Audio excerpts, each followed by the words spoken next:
Welcome back to सावरिया online zone.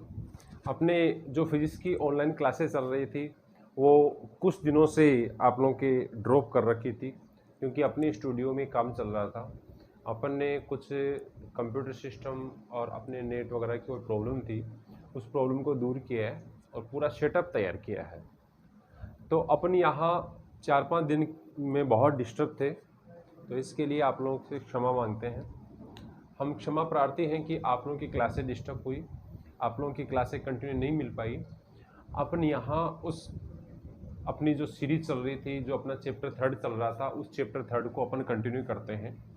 तो चलो, अपना जो चैप्टर 3 था विद्युत धारा, उस विद्युत धारा के चैप्टर 3 में अपन ने पीछे पढ़ लिया था। आप लोगों के पास में जो प्रतिरोध R होता है, इस प्रतिरोध R के लिए एक फॉर्मूला आप लोगों के आ गया था। ये वाला फॉर्मूला आप लोगों के आया था, R equal rho L upon A. ये आप लोगों के पास में एक फॉर्मूला आया था जहाँ पे रो क्या होता है, प्रतिरोधकता। रो क्या है, प्रतिरोधकता। इसको हम लोग विशिष्ट प्रतिरोध भी बोल सकते हैं। क्या बोल सकते हैं, विशिष्ट प्रतिरोध। ये आप लोग के अपन पढ़ चुके हैं, ऑलरेडी अपना कंप्लीट हो चुका है। यहाँ L जो है वो चालक की लंबाई है, जो हम लोग चालक ले रहे हैं उस चालक की लंबाई को रिप्रेजेंट करता है, और A काट क्षेत्रफल को प्रदर्शित करता है। किसको प्रदर्शित करता है, काट क्षेत्रफल को। तो ये आप लोगों के पास में स्थिति बन रही थी। R अपने क्या है, R होता है प्रतिरोध। R क्या है, प्रतिरोध। तो ये आप लोगों की स्थिति बन चुकी थी। अपने पास में रो का एक फॉर्मूला बन गया, इससे आर ए अपॉन एल। क्या फॉर्मूला बन गया, आर ए अपॉन एल। ठीक है, अब अपन बात करते हैं। आप लोगों के पास में स्थिति बनती है, इंक डालना इसमें। तो इसमें आप लोगों की स्थिति बनती है कि ये जो आप लोगों की रो है, इस रो का मात्रक क्या निकल के आता है। रो का आप लोग यदि मात्रक देखें तो रो का मात्रक आप लोग के पास में आया था ओम इंटू मीटर, जो हम लोग ऑलरेडी निकाल चुके हैं। ठीक है, फिर अपन बात करते हैं। तो आप लोगों के पास में ये जो स्थिति बनती है, इसमें जो आप लोगों के रो होता है, जिसको आप लोग बोलते हैं प्रतिरोधकता, यह है ना तो लंबाई पर, ठीक है, और ना ही काट क्षेत्रफल पर। इन पर निर्भर न करके ये किस पर निर्भर करता है, पदार्थ की प्रकृति पर निर्भर करता है। किस पर निर्भर करता है, पदार्थ की प्रकृति पर निर्भर करता है। ये अपन ने पीछे वाले वीडियो में देख लिया था। अब अपन आगे चलते हैं। तो आप लोगों के पास में देखो क्या स्थिति बन के आती है। अपनी यहाँ जो आप लोगों के पास में प्रतिरोधकता जो है, जिसको आप लोग विशिष्ट प्रतिरोध कहते हैं R, इसके लिए अपने पास में एक फॉर्मूला निकल के आता है। तो देखो वो फॉर्मूला क्या होगा, हम लोग ओम के नियम में पढ़ चुके हैं, V बराबर होता है IR। देखना यहाँ पे ओम के नियम से आप लोगों के पास में आ चुका है। मैं यहाँ लिख रहा हूं, ओम के नियमानुसार, ओम के नियम से क्या कहता है ओम का नियम, ओम का नियम कहता है V बराबर IR। क्या आप लोगों के पास में स्थिति बनती है, क्या बनता है, V बराबर IR। आप लोगों के पास में अभी R का फॉर्मूला क्या आया था, R equal rho L upon A. तो मैं ये वैल्यू यहाँ पुट करता हूँ, तो V equal I rho L upon A. ये आप लोगों के पास में हो गया V। क्लियर। एक आप लोगों के विद्युत विभव की परिभाषा से, विद्युत विभव की परिभाषा से आप लोगों के पास में आता है। क्या आता है परिभाषा से, देखना विद्युत विभव की परिभाषा से आप लोगों के पास में हो गया V इक्वल ई एल। मैं यहाँ L चालक की लंबाई ले रहा हूं, जो आप लोगों ने वहां R लिया था। अतः क्या हो जाएगा, ये आप लोगों के पास में आ जाएगा, दोनों को इक्वल कर देंगे तो I रो L अपॉन ए बराबर ई एल। देखो L से L कैंसिल, L से L कैंसिल, तो आप लोगों के पास में क्या आ जाएगा, E इक्वल L से L कैंसिल हो गया। ठीक है, ये दोनों गए, तो तो आप लोगों के पास में हो गया रो आई अपॉन ए। यहां तक बोलो कोई दिक्कत हो किसी के? तो यहां तक आप लोगों के पास में फॉर्मूला आ गया। फिर अपन आगे चलते हैं तो आप लोगों के पास में एक नई परिभाषा और बन के निकलती है, और वो परिभाषा क्या है? उस परिभाषा को हम लोग कहते हैं धारा घनत्व। क्या कहते हैं उसे? धारा घनत्व। धारा घनत्व को जे के द्वारा रिप्रेजेंट करते हैं। किसके द्वारा रिप्रेजेंट करते हैं? जे के द्वारा। फिर हम लोग इसको यदि प्रदर्शित करें तो आप लोगों के पास में देखो क्या स्थिति बन के निकलती है। यहाँ जो आप लोगों के धारा घनत्व होता है वो एकांक काट क्षेत्रफल, एकांक काट क्षेत्रफल में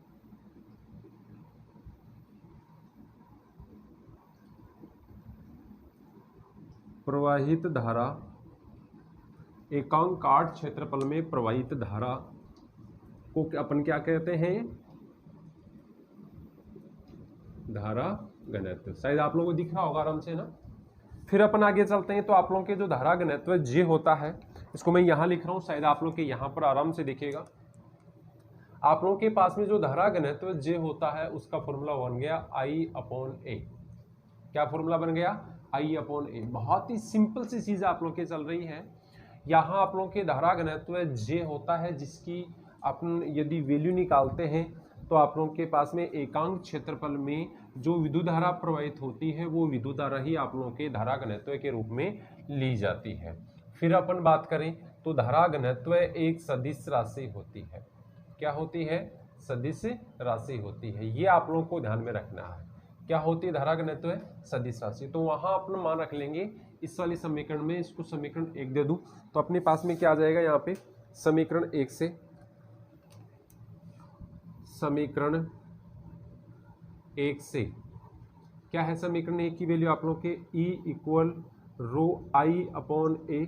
इसकी वैल्यू मैं यहाँ लिख सकता हूँ, जे लिख सकता हूँ। तो आप लोगों के पास में क्या हो जाएगा बताओ?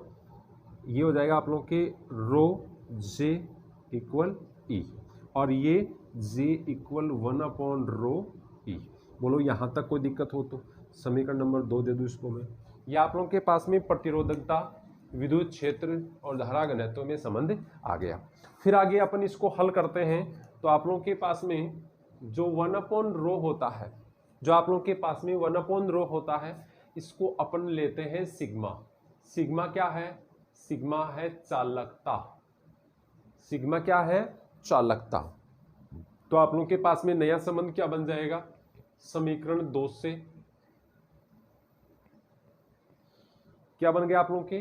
J equal sigma E। ये हो गया समीकरण नंबर 3। तो आप लोग चाहो तो मैं आप लोग को एक बार फिर से बता दूं, बहुत ही माइनर आप लोग के फॉर्मूले काम में आ रहे हैं लेकिन है पूरे मोस्ट। सबसे पहले अपन बात करते हैं, अपन ने लिया ओम का नियम। ओम का नियम ये होता है, ठीक है। आर की वैल्यू अपन निकाल चुके हैं। आर की वैल्यू आप लोगों के होती है R equal rho L upon A, जिसकी वैल्यू अपन ने ओम के नियम में आर के स्थान पे रख दी। यहाँ मान रखेंगे तो आप लोगों के पास में ये वाला समीकरण बन गया। विद्युत विभव की परिभाषा से आप लोगों के ये वाला समीकरण बनता है V बराबर ई एल। दोनों को आप लोग इक्वल कर देंगे क्योंकि ये भी V का मान है, ये भी V का मान है। दोनों को इक्वल करेंगे तो आप लोगों के पास में ये फॉर्मूला बनेगा। देखो L से L कैंसिल हो गया, ठीक है। यह आप लोगों के पास में समीकरण 1 आ गया। अब अपने पास में I अपॉन ए होता है धारा घनत्व, लेकिन अभी तक हम लोगों ने इसकी परिभाषा नहीं पढ़ी।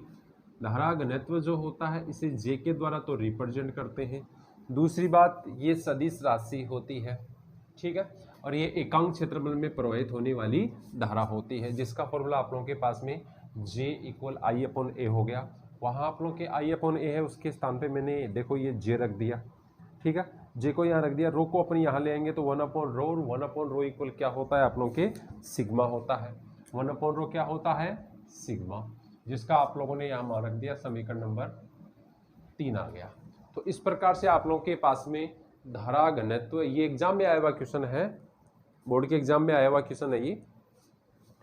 तो अपने J इक्वल सिग्मा E, ये समीकरण नंबर 3 आ गया। धारा घनत्व, चालकता और विद्युत क्षेत्र में संबंध को प्रदर्शित करता है, समीकरण नंबर 3।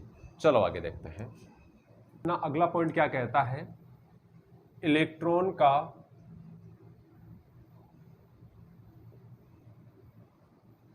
अपवाह बोल सकते हैं, अपवाह बोला जा सकता है या अपवहन वेग बोला जा सकता है। अपवाह तथा प्रतिरोधकता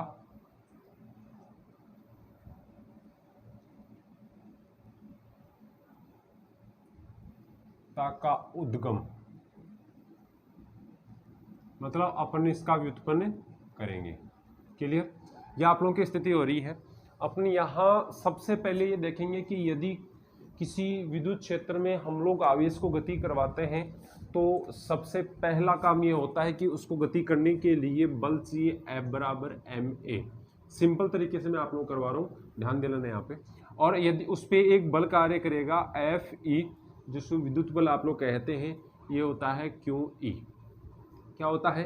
QE। दोनों को इक्वल कर देंगे तो ma इक्वल QE हो गया। जो विद्युत क्षेत्र आप लोग के क्यों होता है वो -E, मतलब इलेक्ट्रॉन का आवेश होता है, ये ऋणात्मक होता है। तो आप लोगों के पास में ma equal -E capital E और a equal -E capital E upon m। ये आप लोगों की स्थिति बन गई। ये जो आप लोगों की स्थिति बन रही है इसको मैंने दे दिया समीकरण नंबर 1। बोलो कोई दिक्कत हो तो किसी के। फिर अपन आगे चलते हैं तो आप लोगों के पास में देखो एक नई स्थिति निकल के आती है।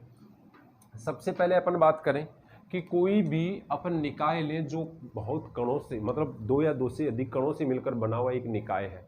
उस निकाय में हम लोग उन कणों की गति देखते हैं तो वो कण जिस वेग से गति करते हैं उस वेग को तो कहा जाता है अपवहन वेग। क्या कहा जाता है उसे? अपवाह वेग, या बोल सकते हैं अपवहन वेग। अपवहन वेग, ये आप लोगों की स्थिति बन सकती है। और अपन देखें यहाँ पे जो आप लोगों के अपवाह वेग से यदि कोई भी कण गति करते हैं तो उन जितने भी कण आप लोगों की गति कर रहे हैं तो इनमें एक दूसरे में टक्कर होगी, तो अपन औसत वेग निकालते हैं। तो ये अपवाह वेग क्या होता है? औसत वेग ही होता है। ठीक है। और अपन देखते हैं कि क्रमागत, मैं यहाँ आप लोगों के लैंग्वेज में लिख रहा हूँ, क्रमागत मतलब क्रम से एक के बाद एक, क्रमागत टक्करों में लगा समय क्या कहलाता है?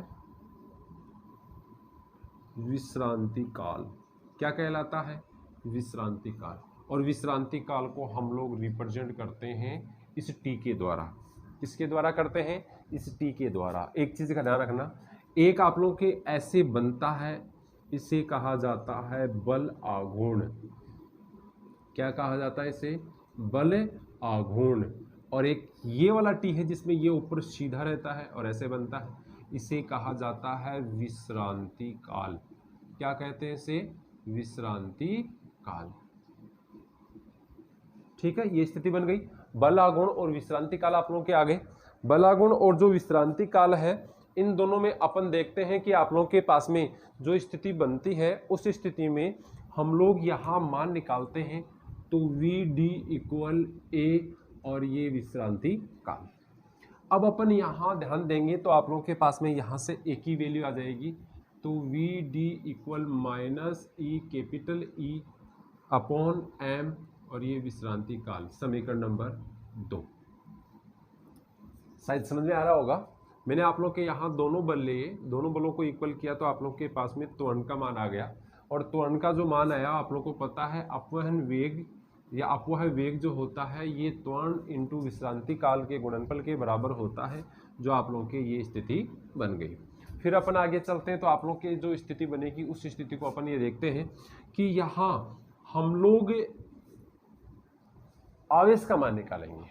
सबसे पहले यदि हम लोग ये बात कहें कि किसी आवेश को डेल्टा टी समय तक गति करवाया जाता है तो हमें पता है इलेक्ट्रॉन जो होते हैं वो हमेशा विद्युत क्षेत्र की विपरीत गति करते हैं।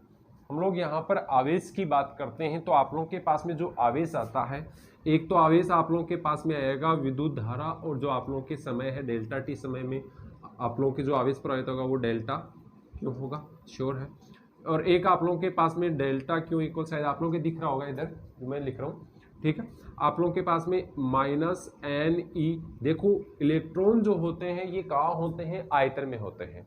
इलेक्ट्रॉन कहाँ होते हैं? आयतन में होते हैं। और आयतन में जो इलेक्ट्रॉन पाए जाते हैं उन इलेक्ट्रॉनों की यदि अपन बात करें तो वो इलेक्ट्रॉन क्षेत्रफल और आप लोगों के पास में वीडी जो अपन वेग है डेल्टा टी, इस रूप में आप लोगों के प्राप्त होते हैं। शायद दिख रहा होगा आप लोगों के यहाँ तक, ठीक है। फिर अपन आगे चलते हैं तो दोनों को इक्वल कर देंगे। एक चीज का ध्यान रखना, ये जो आवेश गति करता है, ये आवेश इलेक्ट्रॉन होता है। इलेक्ट्रॉन होता है इसका मतलब ये हमेशा विद्युत क्षेत्र की विपरीत दिशा में गति करता है। विद्युत क्षेत्र की विपरीत दिशा में गति करता है तो आप लोगों के पास में यहाँ ये माइनस माइनस क्या हो जाएगा, प्लस हो जाएगा। इस चीज का आप लोगों को ध्यान रखना। आप लोग शायद स्क्रीनशॉट लेना चाहो तो ले सकते हो, वरना उतार लिया होगा आप लोगों ने, मैं यहाँ से मिटा सकता हूँ। चलो आगे देख। आप लोगों के पास में दोनों को इक्वल करेंगे तो क्या आएगा, दोनों को इक्वल करने पर आप लोगों के पास में मान प्राप्त होता है I delta T equal plus N E A V D का मापांक और डेल्टा टी, ठीक है। आप लोगों के पास में देखो अभी वी डी आया था, पूरा वी डी आया था आप लोग के माइनस ई अपॉन एम और विश्रांति काल।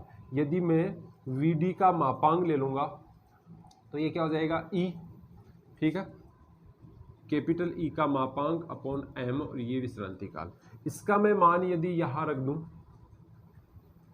आई delta T plus N E, plus लिखने की आप लोगों की आवश्यकता नहीं, बार बार नहीं लिखेंगे अपन, ए, और ये आप लोग के हो गया ई का मापांक अपॉन एम विश्रांति काल डेल्टा टी। देखो डेल्टा टी से डेल्टा टी गया, आप लोग के पास में क्या आ गया, आई इक्वल ई का ये एन हो गया और ई का स्क्वायर, एन हो गया और ई का स्क्वायर हो गया, ए अपॉन एम ई का मापांक और विश्रांति काल टी, ठीक है। फिर अपन आगे देखते हैं तो आप लोगों के पास में देखो क्या आएगा मान। फिर आप लोगों के पास में क्या मान आएगा, चूंकि या सीधा ले लें एक बार, आई अपॉन ए, मैं इस ए को यहां ले लो आई के नीचे, तो आप लोग के पास में एन ई स्क्वायर ई का मापांक विश्रांति काल अपॉन एम हो गया। चूंकि जे इक्वल आई अपॉन ए, देखो यहाँ मापांक ले रखा है तो ये भी मापांक के रूप में आएगा, तो आप लोग के पास में हो गया जे मापांक, क्योंकि ये सदिश राशि है और विद्युत क्षेत्र भी सदिश राशि है, N E square upon M विश्रांति काल और ई मापांक। ये आप लोगों के पास में एक समीकरण आ गया। कौन सा समीकरण आया आप लोग देख लेना, जो भी आया है 2 3 जो भी आया आप लोग देख लेना अपने हिसाब से। फिर अपन आगे चलते हैं तो आप लोगों के पास में एक नया फॉर्मूला निकल के आता है। क्या है वो फॉर्मूला, अपन यहाँ देखते हैं। चूंकि पहले अपन इनकी दिशाएं देख लें, चूंकि या अपन यहाँ लिख सकते हैं यदि जे वेक्टर व ई वेक्टर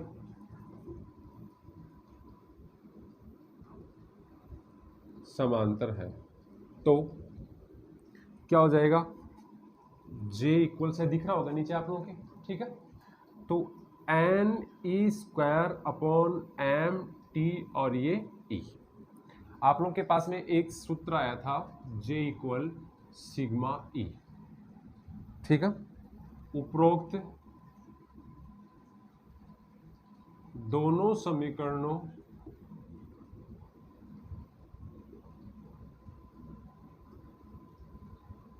की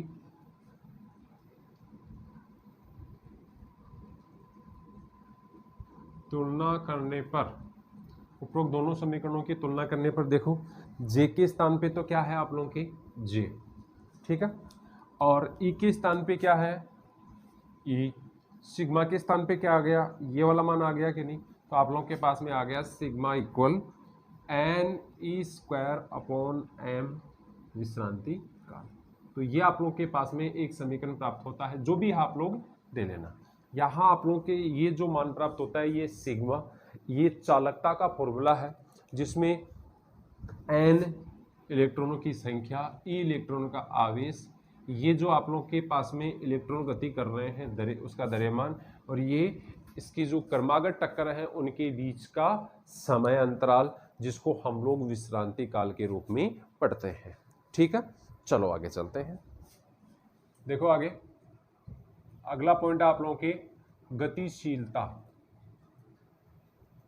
अपन गतिशीलता की बात करें तो गतिशीलता किसे कहते हैं, सबसे पहली चीज और गतिशीलता कैसे उत्पन्न होती है, तो अपन सबसे पहले देख लेते हैं। ये जो गतिशीलता होती है आवेशों की गति के कारण उत्पन्न होती है, आवेशों की गति के कारण उत्पन्न होती है। पहली चीज तो ये, ठीक है। फिर अपन आगे चलते हैं, किसके कारण उत्पन्न होती है, आवेशों की गति के कारण उत्पन्न होती है। दूसरी चीज अपन ये देखें कि ये जो आप लोगों के पास में गतिशीलता होती है, इस गतिशीलता को म्यू के द्वारा प्रदर्शित किया जाता है। किसके द्वारा प्रदर्शित करते हैं इसे, म्यू के द्वारा। फिर अपन आगे चलें तो ये मैं यहां लिख देता हूं आप लोगों के, प्रति एकांक विद्युत क्षेत्रफल,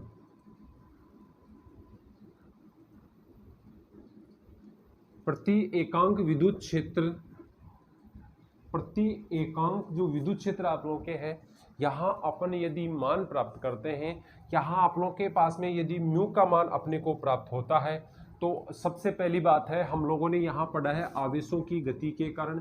आवेशों में अपन देखते हैं गति कौन करेंगे, आवेशवाहक गति करेंगे। आवेशवाहकों की जो गति होती है, जो वेग होता है, उसे क्या कहा जाता है, अपवाह कहा जाता है। तो मैं यहां बोल सकता हूं प्रति एकांक विद्युत क्षेत्र में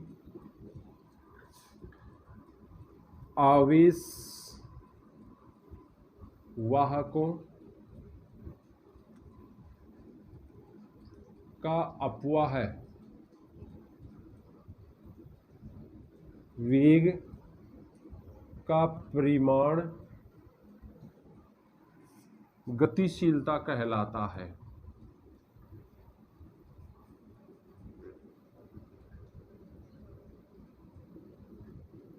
क्या कहलाता है, गतिशीलता कहलाता है। इसे किसके द्वारा प्रदर्शित किया आप लोगों ने, म्यू के द्वारा। अब अपना यहाँ आगे देख लेते हैं, तो आप लोगों के पास में फॉर्मूला बन गया म्यू इक्वल वी डी का मापांक, परिमाण लिखा है मैंने इसलिए इसका मापांक बटा विद्युत क्षेत्र ई।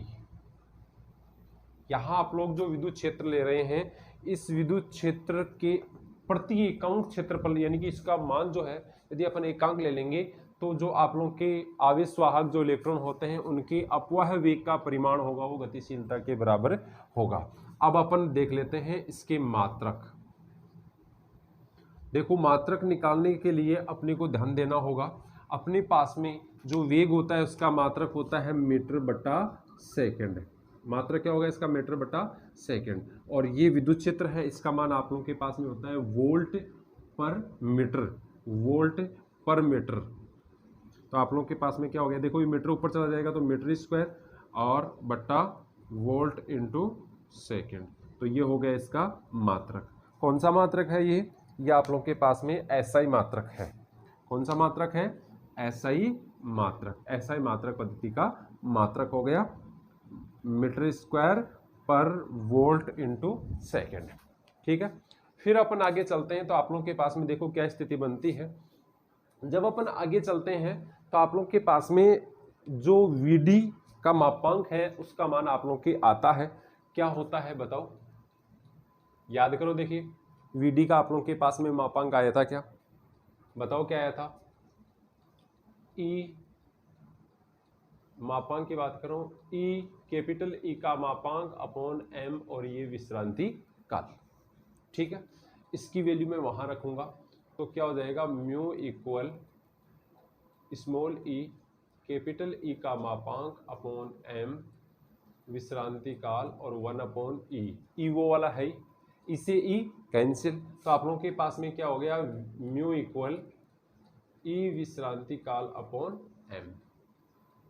या आप लोगों के पास में समीकरण 1, 2 जो भी आप लोगों के समीकरण आता है, ये किसको प्रदर्शित करता है, ये गतिशीलता को प्रदर्शित करता है, चालक की गतिशीलता को प्रदर्शित करता है। आप लोगों के पास में स्मॉल ई यानी कि इलेक्ट्रॉन का आवेश विश्रांति काल टी और एम जो आप लोगों के उस आवेश वाहक का जो द्रव्यमान होता है उसके अनुपात के रूप में हमें प्राप्त होता है। ये गतिशीलता के लिए अपने फॉर्मूला निकल के आता है। फिर अपन आगे चलते हैं तो आप लोगों के पास में एक चीज और आती है, अपने पास में जो आवेश वाहक होते हैं, मैं यहां लिख रहा हूं आप लोगों के आवेश वाहक आवेश वाहक पॉजिटिव और नेगेटिव दोनों प्रकार के होते हैं। आवेश वाहक जो होते हैं वो पॉजिटिव भी होते हैं और नेगेटिव भी होते हैं। यह आप लोगों की स्थिति बनती है। फिर अपन बात करते हैं गतिशीलता की। तो गतिशीलता केवल धनात्मक होती है। कैसी होती है? धनात्मक होती है। गतिशीलता कैसी होती है? धनात्मक। तो ये आप लोगों के पास में स्थिति बन गई। बोलो कोई दिक्कत हो तो? यहां तक क्लियर? चलो आगे देखें। अगला अपना पॉइंट है ओम के नियम की सीमाएं। ओम के नियम की सीमाएं। सिंपल सी बात है, ओम का नियम आप लोगों को पता है क्या होता है? V समानुपाती I। यदि V समानुपाती I, कोई भी चालक यदि V समानुपाती I के संबंध को या इस शर्त को यदि संतुष्ट करता है तो उसमें ओम का नियम कार्य करता है। यूं अपन समझें कि यदि कोई भी चालक इस शर्त को संतुष्ट करता है तो उसे कहा जाता है ओमीय युक्ति। क्या कहते हैं उसे? ओमीय युक्ति। और यदि इस शर्त को संतुष्ट नहीं करता उसे कहा जाता है अनओमीय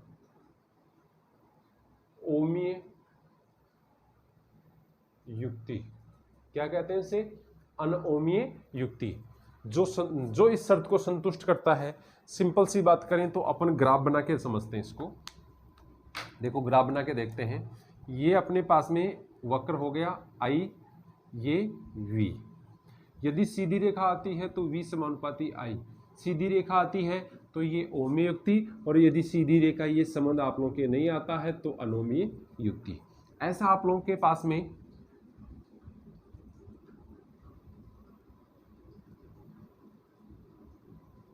यह आप लोगों के बनता है, ये अर्धचालकों के लिए बनता है। अर्धचालक होते हैं उनके लिए ये होता है अग्र अभिनति में, आगे पढ़ेंगे अर्धचालक वाले में, और ये होता है पश्च अभिनति में।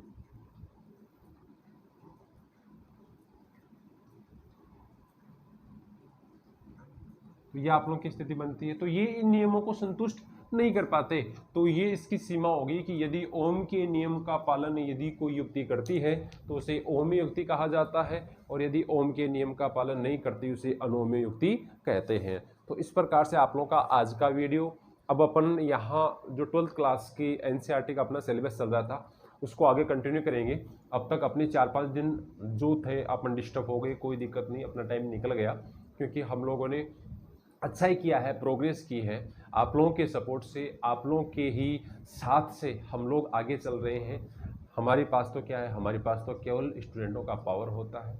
आप ही हमारी ऊर्जा हो, आपका ही स्नेह है। इसी वजह से आज हम लोग प्रोग्रेस कर रहे हैं अपने स्टूडियो में। अपन ने कुछ इंस्ट्रूमेंट और बढ़ाए हैं तो अपने ये क्लासें कंटिन्यू रहेगी आगे। तो आप लोग इन चीज़ों को देखते रहिए। इनका यदि भरपूर फ़ायदा नहीं उठाएंगे तो हमारी मेहनत बेकार है। हमारी मेहनत तभी रंग लाएगी जब आप लोग हमारे द्वारा की गई मेहनत का सदुपयोग करेंगे। ठीक है? Thank you.